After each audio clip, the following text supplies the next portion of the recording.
Welcome back to Cast Me to Hell with me, Seb.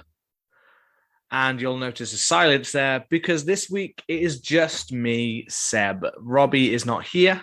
He has returned to the underworld and is staying in hell for a little while. No, not quite. He is not here because we are trying to, I don't know, how do you say it, diversify our portfolio. We are trying out some solo features, and there's a reason for that. It's one, people might get to know us individually a little bit more, but also because I'm due to have a child anytime soon, anytime in the next month, I'm going to have my first child. So we're considering backup things for when we can't quite be available together, or if there's any times we just can't be together. So we wanted to see how people respond if we do some occasional solo episodes. But we'll also try and mix these in with guest episodes and things like that. But we don't plan on doing these very often, but occasionally a little scattering of these episodes brought in. Now, this week's episode, I am introducing a new feature, and that is copycat horror films. Now, copycat horror films is a feature for me and Robbie going forward so that we can start looking at the different kinds of horror films that have obviously been directly copied, inspired, or taken from previous horror films. Now, each time we will focus on a different kind of horror film and see where did the different kind of copycat films come from and what kind of areas do we find in the films that we think are copycat in nature. Now, today's episode is going to be a shorter one, and it's going to be focusing on Halloween.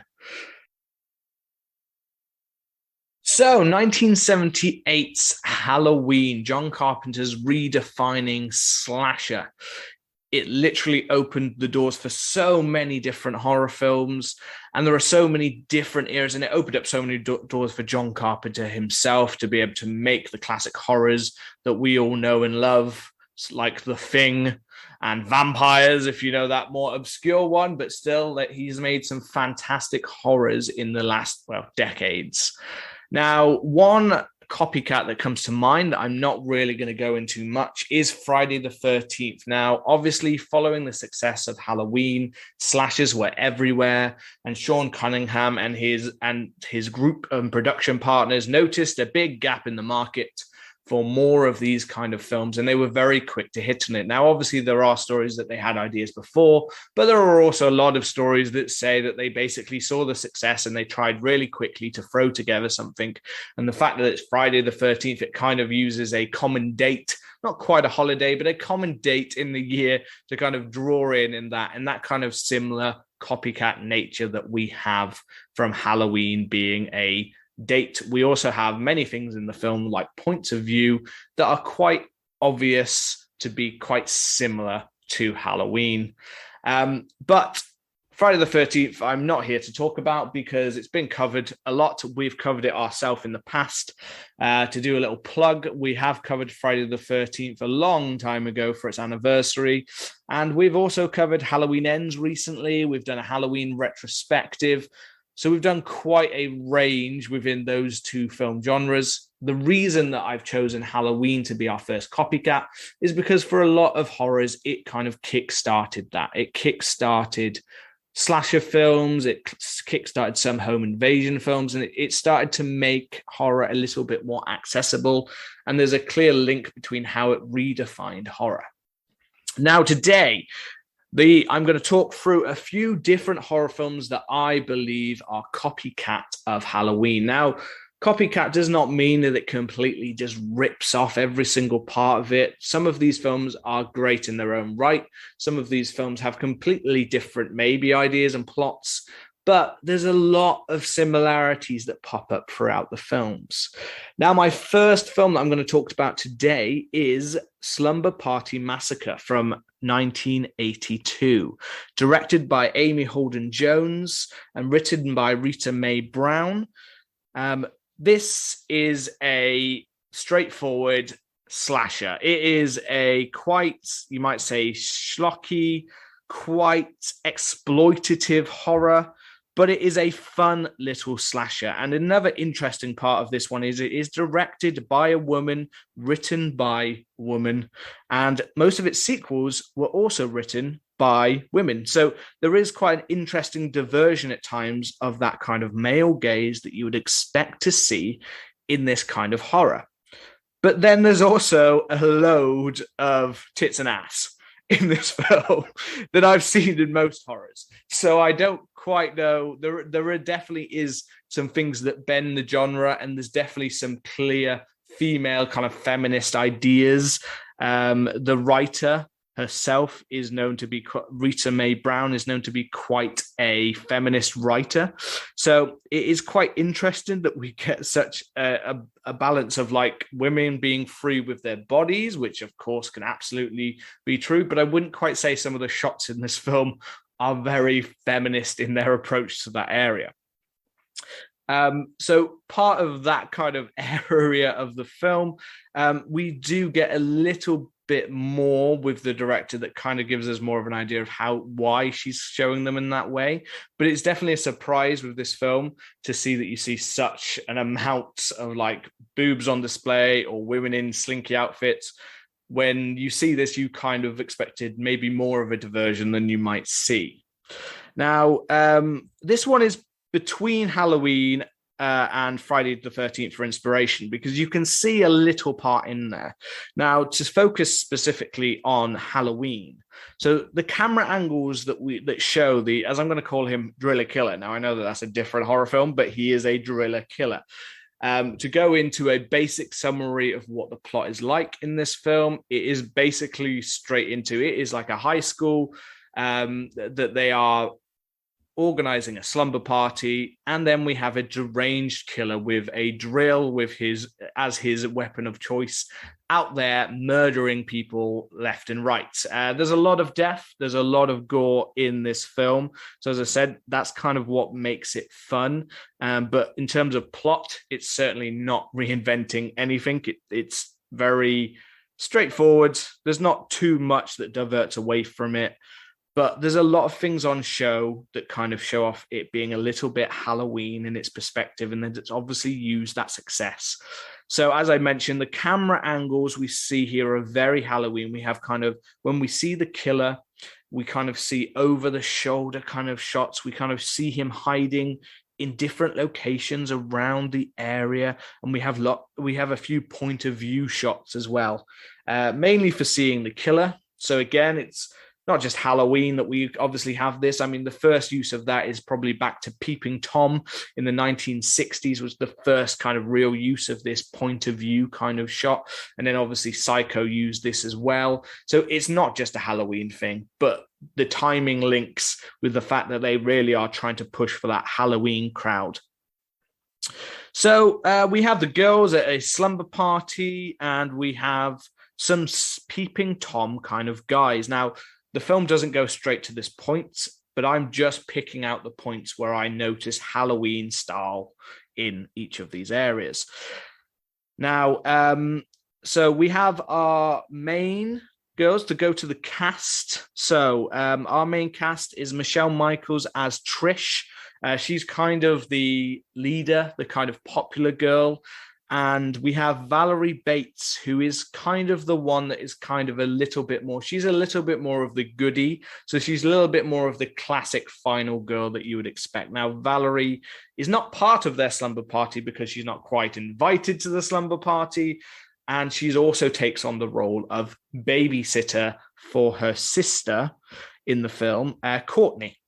Now, we've got that kind of part. So the slumber party element at the house is a little bit where it varies away, and it's a little bit, like I said, more exploitative, a little bit more kind of in your face, kind of like slasher, kind of schlocky horror. And then the other side of it is Value at the House, which all feels a little bit more tame and a little bit more slow build, which feels very like Laurie in the original Halloween. So these are our main kind of final girls that we have here. We have Valerie, Courtney, and we have Trish. Now, when we see at the house. It's Trish and two of her other friends are at their slumber party. They also have a range of guys that kind of pop in, like I said, the peeping Tom kind of guys, which you got in classic 80s horror of this kind.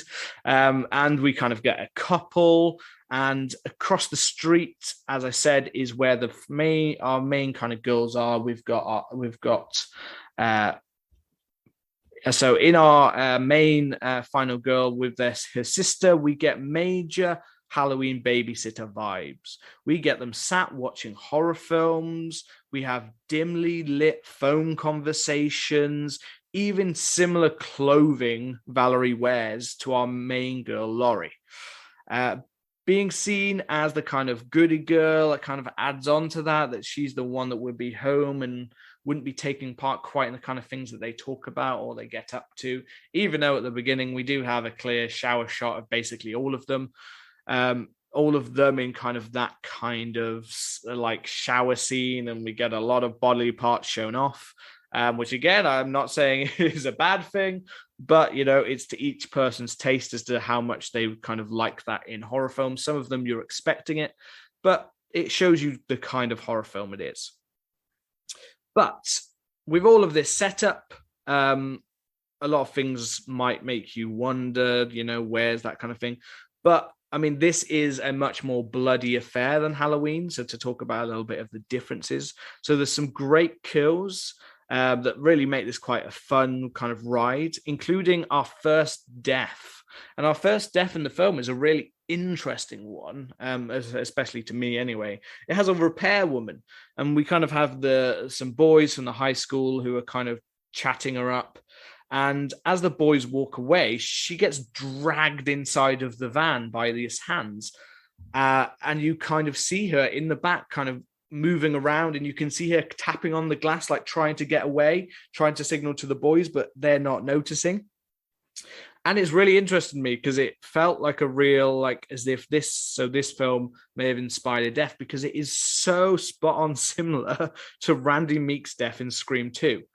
As in, it's so similar. It's very effective. And for me, that is like Randy Meek's in Scream 2, as I've mentioned before, if you listen to our podcast a lot, like that's one of the ones that affected me the most because I love that character so much. So it's a really hard death for me to watch and has such an impact for me personally. But in this film, it is such a cool kind of early effective death. And we get the idea of the drill that goes inside, and it is quite a shocking sudden, like, oh wow, we're getting straight into this, aren't we? We're barely into the film when we get this first death, and it is out of nowhere. It's a really cool kind of shock kind of death. But again, that death itself is not greatly Halloween, maybe later sequels, but not really so much of the first one. However, the idea of an obsessed psycho following the girls relates to Michael.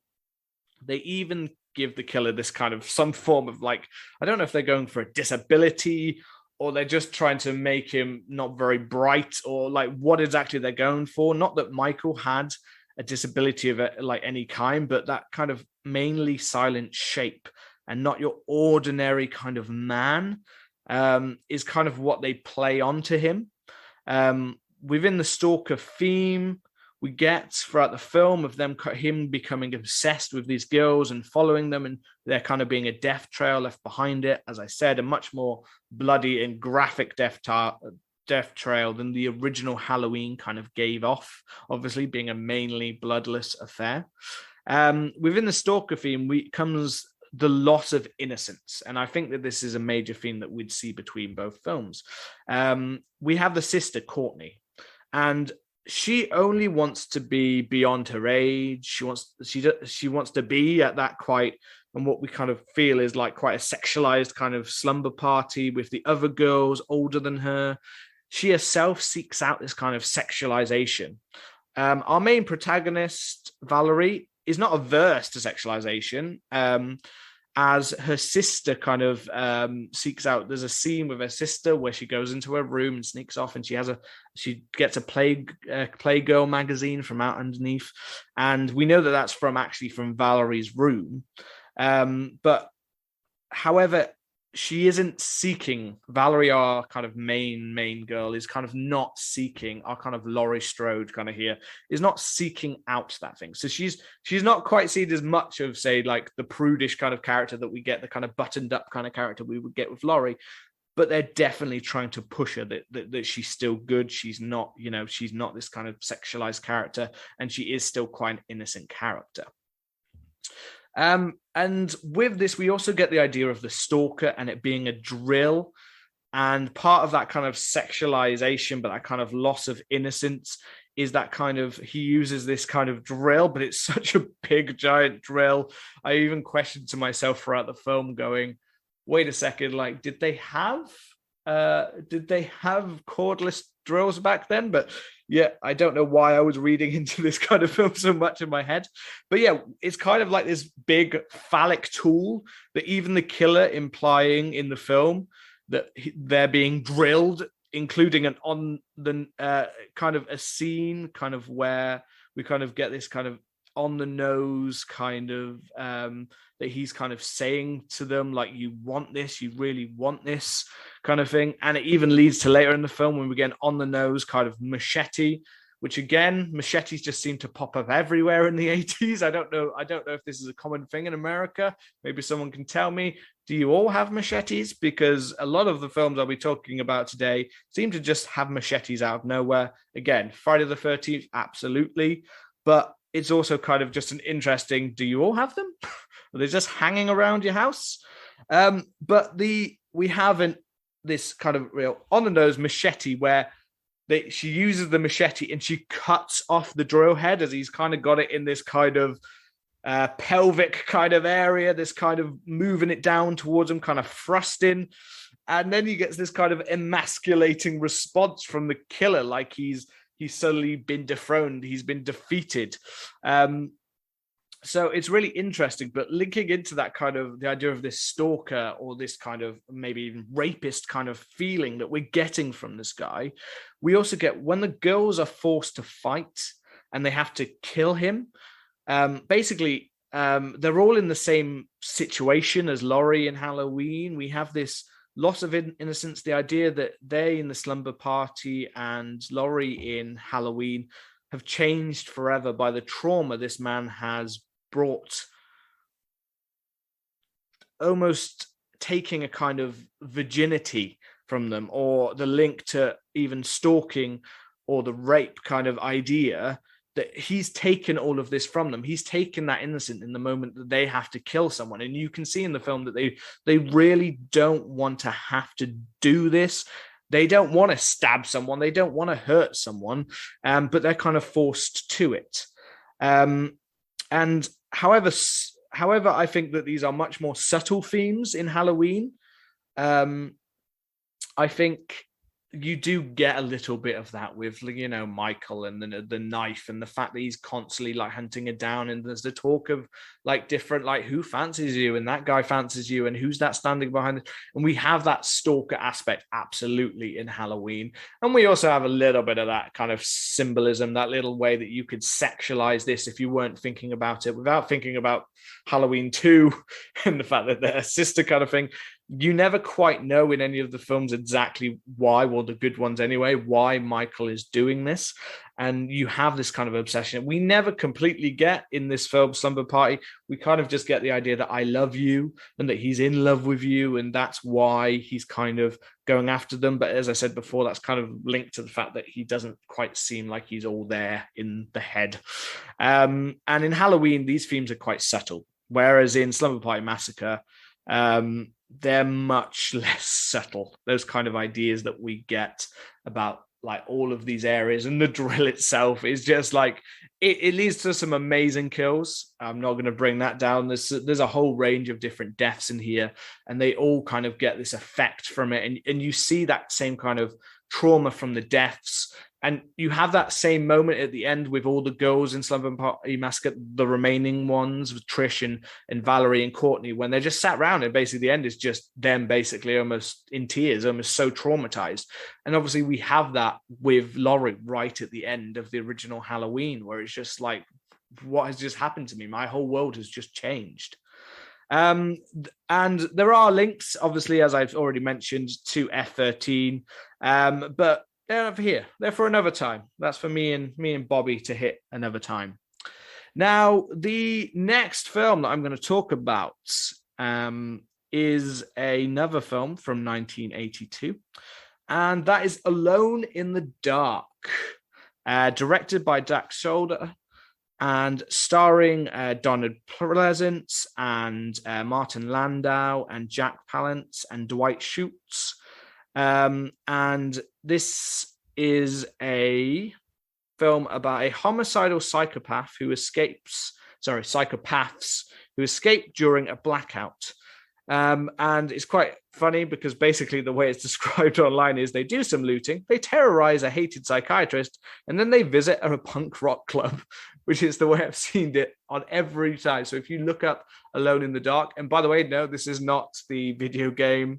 This is not the terrible video game adaptation film either, but it is the forgotten horror thriller of Alone in the Dark. Now, but yeah, everywhere online seems to describe this film just those three main parts. The four psychopaths escape during a blackout, they do some looting, they terrorize a hated psychiatrist, and then they visit a punk rock club, which all sounds so freaking bizarre. Sadly, the film is not as bizarre as that gives up, because that kind of sounds like a kind of fun, like what the fuck is going on kind of horror film, and I love those kind of horror films, but sadly it's not that kind of horror film. It's mainly straightforward. There are some crazy over-the-top performances from some quite classic actors to kind of give you a little bit of interest in that kind of the way that each psychopath kind of has his own kind of thing, his own kind of trip, as they refer to it. Now, this is mainly about the idea of, in a sanatorium, that we have a group of psychopaths and we have a new doctor that comes into Dr. Dan Potter, played by Dwight Schrute, who comes in as a new doctor taking over with these patients. And as they have quite obviously, they are known as psychopaths, or as it says in the film, I believe, travelers or people on a journey to get better. And we have Donald Pleasance, again, not as a psychopath, though, which was sad. I thought that's what he was going to be in this film. I thought it'd be a nice twist to see him the other way around. We do get a scene at the beginning where he gets to be like the murderer in quite a cool kind of, let's say, crotch chopping, which is very almost made me think of Terrifier. But you don't get to see it. But you get to see it chopped down. And it's quite cool to get to see him in that role. Although sadly, for most of the rest of the film, although he is Dr. Leo Baid in this film, he's only partially in it. And he's not really used to that great effect most of the time. But we have all of these at this sanatorium or psychiatric ward or whatever you want to refer to it as. And all of the doctors are trying to make them better. They're trying to help them. But everyone is pretty much terrified all the time of being on the ward. And when this new doctor comes in, they can't understand this as being a new doctor. They think that he must have, in their minds, they think he must have killed the other doctor in order for him to have taken over, so that they start to set up in their mind that as soon as they can find a way out, they're going to go and try and kill Dr. Potter, because they think that he killed their previous doctor. So it's an interesting kind of show into the psyche of what they're thinking about. And, you know, we also have kind of lots of themes. We have one who's referred to as Fatty, Ronald Fatty Elster, and he is kind of a child murderer. We have Martin Landau as Byron Preacher Sutcliffe, and he is believes himself as a preacher, a murderer, and he refers to everything within the 10 Commandments and how to kill. His is probably, Martin Landau's is probably the most over-the-top kind of performance we get in this film. And we've also got Jack Palance as Frank Hawkes, who I think is he's not actually in it too much, but he's the most subdued, and he does bring a nice kind of subtle performance here. Little moments, you kind of believe him the most as a psychopath, while also both having this kind of that he's not in a good place and he wants to be better. So it's a quite nice bit that we get towards the end of the film. But anyway, setting it all up, to say why this is Halloween ripoff. This film has such a John Carpenter feel to it. Although it's not as well directed, I believe John Carpenter would have done a much better job. The shots, the music, it all feels like a JC ripoff in general, including stealing Donald Pleasance. It takes place in that sanatorium, and it has the escape from a sanatorium. It has Donald Pleasance again. He's playing that doctor, as I've mentioned. And yeah, I won't go too deep here, but the main links outside of the cast and the tone are the three insane, four, but one of them kind of gets rid of early. So it's mainly the three main ones that I mentioned a second ago, as they slowly kind of move around town. And we have very kind of Halloween-esque shot where they're going around in the van in these kind of windy, kind of autumny kind of town. And we can see the van kind of going through and you can see people moving down the streets. And it all felt very, very Halloween to me. We have the same obsession and stalker aspect, like I mentioned, about Dr. Potter. And Donald Pleasance does have a slight twist on it, I guess, because he's not actually the one really that wants to be hunting them down. He's trying to believe the opposite of Halloween. He's trying to believe that evil can do better, that they can be better. And he's believing that they're not going to kill, even though by the time he kind of talks about this, they've already killed 3 people. So not quite kind of going his way. And the other people are trying to prove to him. So that's kind of a diversion of what he was.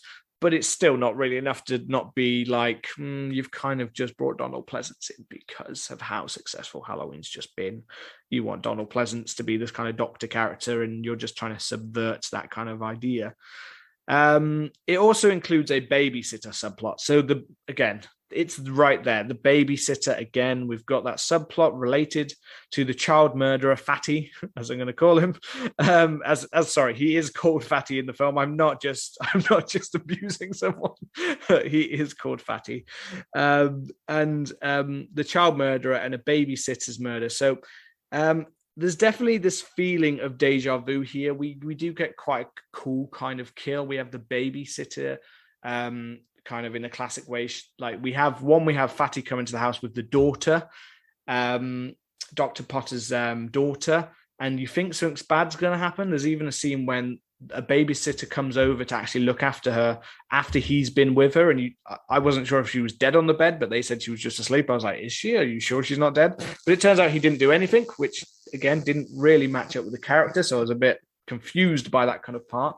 But the babysitter part of it, now we have the classic kind of like Annie in the original. She's like, oh, when can I get over to my boy? And then boy to kind of have sex, basically. And then actually she ends up inviting him over and they have sex in the apartment, but they don't actually get that far because then they hear a noise in the room and the boyfriend goes to check in the closet. And we have a whole kind of really cool, kind of quick kind of death. I don't want to ruin the deaths here.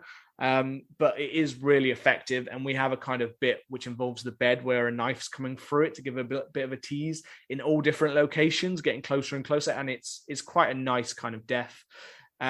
So we have that babysitter murder part of it that kind of is in there as well. We even have a kind of a strangulation scene related to this kind of part, which all again feels very deja vu to me. Like I was a little bit like, oh, I've seen this before. But to be fair, the film has its own structure and it's not a straight rip-off. It's certainly using some ideas and some of the goodwill of Donald Pleasance in Halloween to its advantage. And the film is quite a slow burn horror-wise. It does have some good kills, some good effective kills, and it has some fun. If mainly say things like I said about Martin Lango, the over-the-top performances.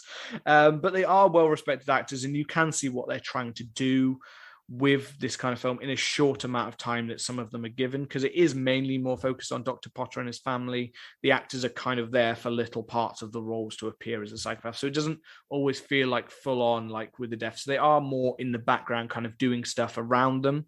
The main excitement in the film, though, does come in the third act. And it is quite a good third act when we have the killers surround the family home and we have someone in the house who's questionable about what are they trying to do here? Why are they here? We have Donald Pleasance return up at the house trying to plead with the killers, and we have a few kind of deaths in this scene. And it's quite interesting. And it's another notice about of this film is that this film's quite known. So although I'm saying it's a ripoff, I'm also saying that it also inspired quite a lot of home invasion thrillers that came later that weren't quite as prominent before this film. Not that we hadn't had any. We definitely had things relating to families, not necessarily always home invasion, but definitely relating to families and groups, and Hills Have Eyes and Last House on the Left, to quote Wes Craven's, he had quite a few of those kind of films. So I'm not saying it's the billion, but it had a little bit of a push, and several films have said that they were inspired by this kind of lesser seen, kind of underrated hit. So yeah, it's a solid film. It's good, it's enjoyable, it's a little bit slow at times, but it does have a good range of depth. But as I said, again, those main things, the babysitter, the stalking, the kind of slow shots. This one is definitely, out of all the films I've said, is definitely shot the most like John Carpenter's film. Even the music sounds like it's a rip-off of some of the sounds that you'd expect. So there's definite kind of leeching off of the success of Halloween. Now, the last film that I'm going to talk about is called The Initiation. Again, this is another kind of underrated gem. I'm sure there's lots of people out there who have seen it, but from what I've heard, it was a film that was basically in 1984. It was released around the same time as A Nightmare on Elm Street, and it even has some relation within Dreams to A Nightmare on Elm Street in some ways, but it kind of had its thunder stolen by A Nightmare on Elm Street. So it didn't really get as wide a release as it should have, and it kind of made it more played back in the day in like film festivals and kind of played in smaller kind of drive-throughs and double features that they used to do back in the day, which, by the way, sounds awesome. I love the idea of that. I wish sometimes that we didn't live in the big rainy country that we are in, that I'm staring at right now as the rain is pouring down around me. And I kind of wish we had the kind of country where we could have more things like drive-throughs, and there were more things like going out to horror double features would be freaking amazing.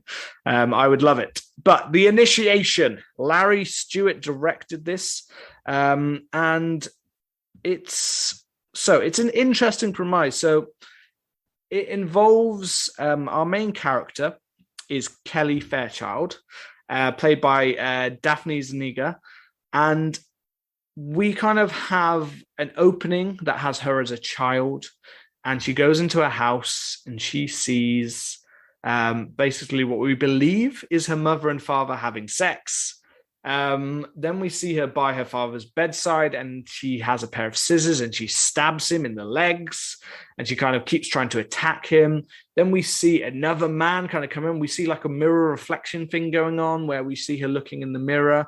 And then when another man comes into the room, and a big kind of fight between the two men escalates, ends with the other man being on fire, and it burns, and we see that kind of the burning.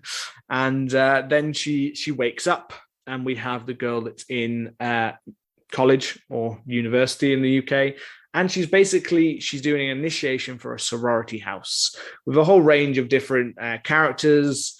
And part of that sorority house is that they have to do a prank.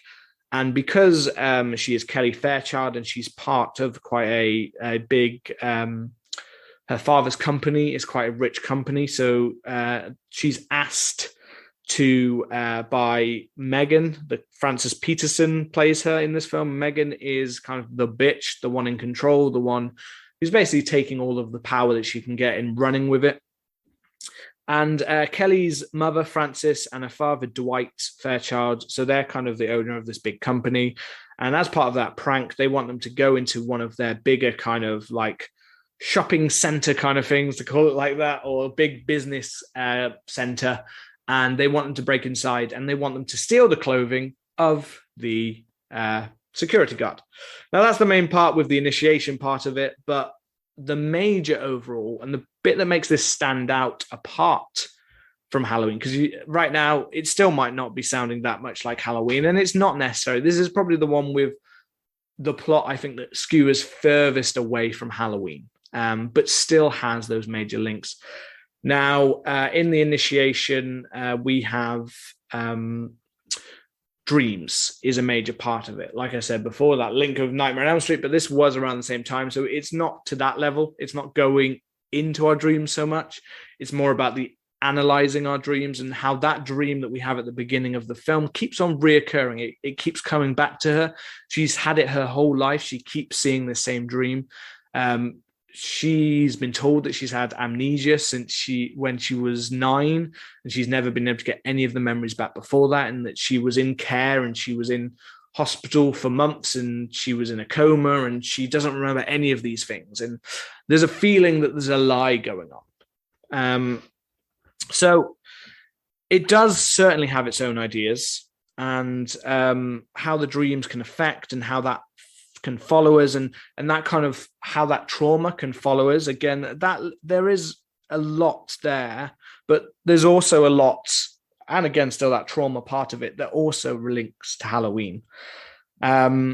So one thing that I did want to point out before I get fully into it, and this is kind of subverting away from how it ripped off and more to actually what it might have inspired. It's the second film, but it's again where I just couldn't help look at it and go, I wonder, because it's so similar. So in that opening dream sequence, as I said about the girl with a pair of these big scissors, and she's in this kind of white kind of nightgown, and the stabbing with the scissors and the stabbing towards her parents. And it just reminded me so much of Danielle Harris's Jamie in Halloween 4. And that was made after this film, 4 years after this film it was made. And I just almost wonder if the idea of that kind of dream, because we also had in that film the idea that somehow Michael was kind of, or in the sequel as well, it kind of followed up, but you had this kind of running thing of somehow there was some kind of link between them, whether it's dreams or things like that. We even have little dream sequences and ideas that almost like she could see perspective, which I think is also in Halloween 5 as well. But again, so that kind of link, and then ending with like Jamie and her mother in Halloween 4, where she stabs her with, the scissors, and she's in this clown costume, obviously linking to the original film.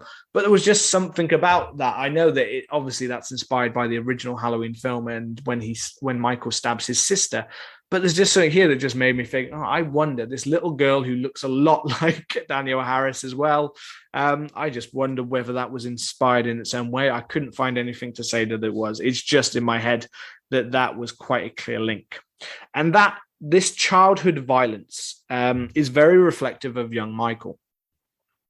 So, as I said, it ends with the man burning, but including the man who burns our killer, who survived, but so the man is burnt, and we do get to see him early on. So we've got this child violence, the idea that something happened when younger, and that's led to a sanatorium. Again, it's not the child that goes to a sanatorium, but we are told she was in care for several years and that she's been looked after. So we have that, but we also have that the man who was burning is still alive, and he lives in this facility. This horrible facility. It's an awful sanatorium. They are treated like absolute crap, like shit. They really are. Nurse Higgins by Patty Hyder, she's played, and they are treated so horribly. They're treated like shit. They're basically almost in two separate cage parts where they're separated, and all she does is go in and it's shouting and screaming at them just for doing anything, basically. And we get a very Marion Crane style scene as the lead nurse, as Nurse Higgins, is surrounded. So it's a very cool sequence. I really liked this part of the film. And basically, they've all been let out by someone. We don't quite see who. We assume it's the burnt man. Because the shirt that he's wearing is blue when we see him, and we do get to see his burnt face, which you do think is a little bit of giving away of the mystery kind of who the killer is going to be. And then we see the hand kind of release the doors and let all of them out, so that when Nurse Higgins comes out of work to go to her car, she suddenly, all she can hear on this dark night is voices and chanting, and then she sees that all of them have broken out and they start to surround her. And I really thought that they were all going to literally just tear into her. I thought this was going to be like a full on, like, this is what you get, bitch, for treating us like absolute shit. But instead, she runs into a station wagon. And I mean like an almost exact same Halloween station wagon. And she goes inside, and no, we don't get a hand breaking the glass on the window or the screaming, because she actually dies in this scene. Instead, we have a stab with a gardening fork. Now, I know I said certain kills I wouldn't, but just to emphasize that there is the slight difference, but at the end of the day, she's coming out of a sanatorium. They've escaped. She's getting into a station wagon, and the killer's taken it. And I'm pretty sure there's a link later on in the film that shows that he actually took the wagon. And there's not much, but I'm sure there's one scene when you see it kind of driving. So, whoever the killer is that is the person who has killed her. We assume it's the guy who was in the garden, who she herself had berated earlier just for basically doing gardening, and said he shouldn't be outside because it's inspiring them to stab things. I don't know, with the garden fork. It doesn't really make a lot of sense, but she is definitely a total bitch in this film. Like, there's no redeemable for her, and then she dies. But in such a Marion Crane kind of way, not death, but the way she's attacked. We have a lot of Halloween style point of view shots. So at one point, there's the person we believe to be the father's death. And we follow the killer's point of view as he comes around the house. And we then go back into the house and we see the father, and they hear a noise outside, and there's a pot that's been broken out the front. And he comes out in this very kind of James Bond kind of style with his gun just pointed out at them, which is really bizarre. But then he calms down and he goes back inside, and then nothing happens for a little while. And then we see someone walking through a kind of forest towards the side of the house, and we see the father kind of come out.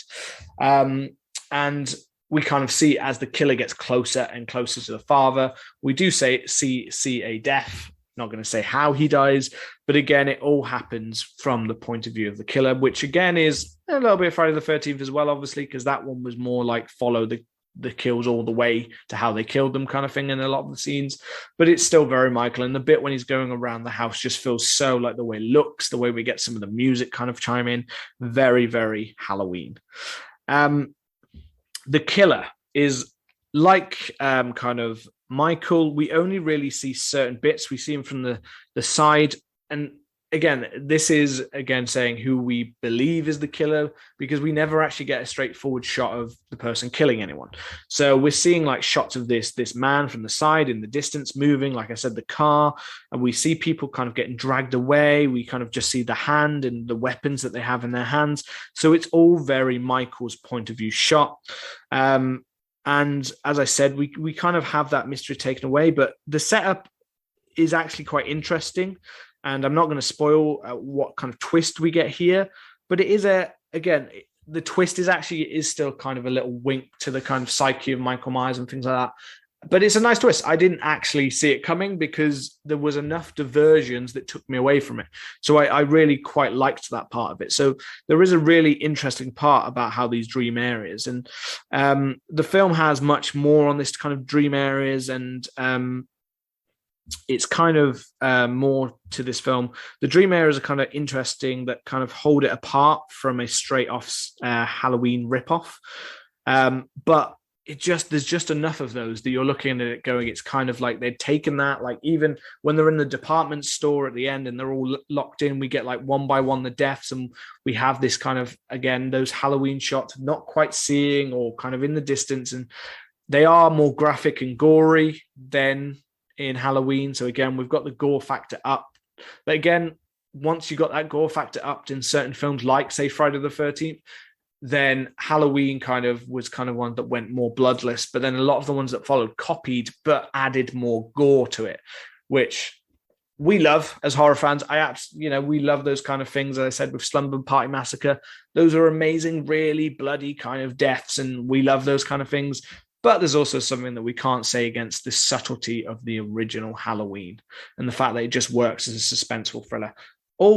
This film, Initiation, has some really good kind of suspenseful scenes as well, and those dream elements are played up really nicely to have that kind of that kind of twist, and to have this kind of extra element that you're not quite expecting that kind of makes it a little bit different, because I'm not saying that Halloween completely reinvents the wheel. It is just, it is a slasher film at the end of the day. I'm not saying that the plot is extremely advanced or anything like that, but it is just that film, for its subtlety and its simpleness, works so effectively as a scary horror without needing to have all of this gore. So unlike Slumber Party and kind of, Alone in the Dark had a little bit more to the story, but unlike that, there's a little bit more meat on the bones here. And I know this is, like I've said, kind of an underseen and underrated, so I don't want to ruin it here. So what I would say is go and find it. Go and find Initiation if you haven't seen it. And yeah, check out for what it is, but you will notice those Halloween links in there. Now, I'm not going to go into any more films, but there is a whole list of different films that could have been covered.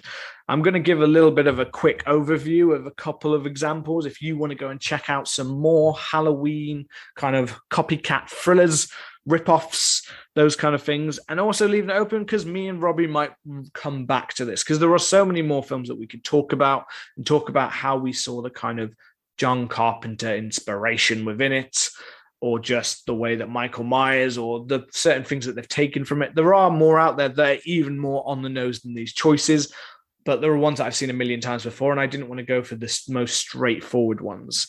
Some of those are the films that we could dive into, and I think some of them we will look at in the future, but Offerings is one of them. So Offerings is a film. It's just a totally unsubtle in its amount. It's got music that's possibly the closest rip-off to Halloween, where they've almost just changed a note. And it really is just, we've got that similar kind of whitish kind of masks, and it's just basically a complete rip-off of Halloween. But some people might love it. Blood Rage. So Blood Rage from 1987. It's got killers returning on a holiday.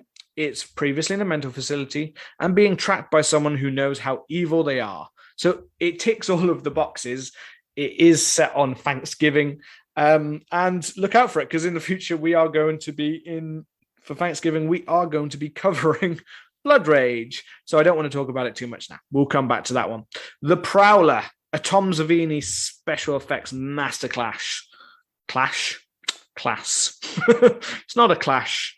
It's just a normal class of how good Tom Savini is. He's that class. That does stand on its own. However, and some people might do this one, but it definitely has more than a few copycat scenarios in there for Halloween. It's definitely got a few of those moments that are just, that's very, very similar. But again, it's one of Tom Savini's best films in terms of special effects. So it's still absolutely worth it. And finally, though there are definitely more out there, and due to the huge impact of Halloween had on slashers, there are plenty more that you could find. But another one is Nightmare. Now, also known as Nightmare in a Damaged Brain, is one that I'm mentioning, but I haven't actually seen it yet. But the reason I'm mentioning it is because I know the basics of the story, and I know it's about a boy taken to a sanatorium who then escapes and goes on a murder spree, and so far, so Halloween. But there is much more to this cult classic that I've heard of, but I've avoided watching it and here's the little plug that comes in with this, to set up the future of, say, Copycat and some of the other ones we looked at. Me and Robbie are actually going to be covering this film. Now, this is the one that a lot of people say is very kind of close to Halloween, and I'm interested to see how that is in the future. So we're going to cover it in our next Video Nasties. Now, if you haven't seen our Video Nasties episode, go and check them out. So far, we've covered the original Evil Dead and Last House on the Left. And we've also covered The Burning, which Robbie's covered with special guests. So we've already covered some of those in our Video Nasty episodes. But the reason I've saved Nightmare was because it has such an interesting story related to the Video Nasty regimes in Britain in the 70s and 80s.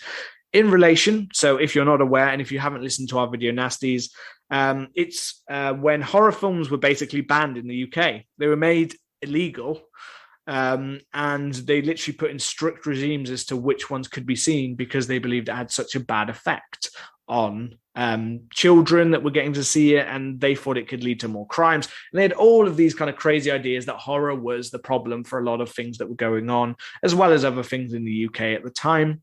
So it's a really interesting area, and we delve quite deep into it, especially, say, if you go back to our first one for the Evil Dead, we kind of talked quite a lot in depth about it, and Last House on the Left, all of those episodes for Video Nasties that we've done has quite an interesting area that we've kind of delved into. So it's a nice kind of history kind of part as well.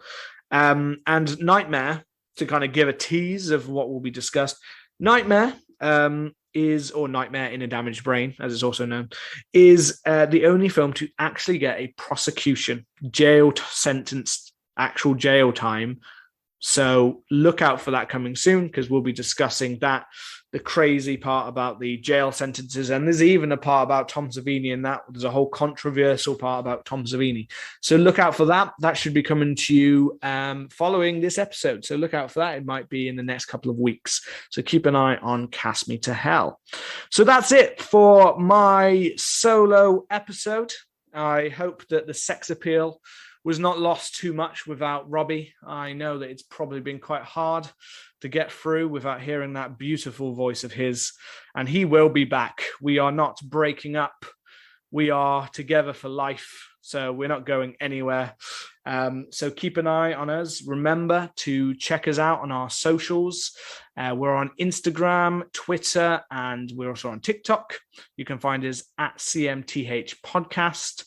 And don't forget, if you've enjoyed the content that I've given today, then please go and leave us a lovely review on whichever platform you are coming from, and also leave us a nice rating so that our podcast can grow. Thank you. Goodbye.